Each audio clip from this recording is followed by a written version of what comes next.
Hundreds of Indianapolis public school teachers and staff taking a day to learn about racial equality. Yeah, it is all part of this year's Racial Equity Summit on the Marian University campus. News 8's David Williams was there and has more.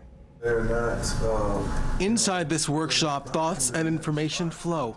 They're getting real about culturally responsive teaching. Knowing that this is a priority for our district, it just makes you feel hopeful in your work. It's all part of IPS's Racial Equity Summit, a host of workshops and presentations sparked by Superintendent Alicia Johnson's racial equity mindset within the district.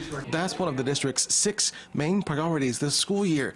Even the superintendent attends the workshops. When we look at the academic outcomes of our students or the discipline data of our students, we see a pattern play out year over year, which we have generally white students who are performing best in the positive categories, and then African American or Latinx students performing the most in the negative categories. And we believe that doesn't have to be so. Johnson says that plays out across the nation, not just IPS, where students of color are disproportionately seen in higher suspension rates and disciplinary incidents, lower academic achievements, and less representation in advanced classes.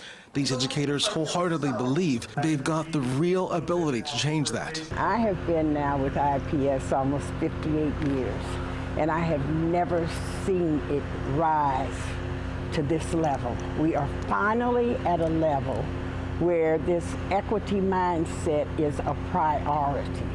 And we've already started implementing some of those strategies. For instance, all new teachers now have to go through racial equity training. Teachers like Caitlin Lisher now have new ways of thinking, like taking a minute to pause and reflect before writing student discipline slips. Were they not being compliant, basically, rather than, oh, you know, they threw a chair. Like, that is something you can objectively say happened, rather than non-compliance can be interpreted different ways. The conversation doesn't just include adults. IPS will host its first ever youth summit tomorrow. Mike?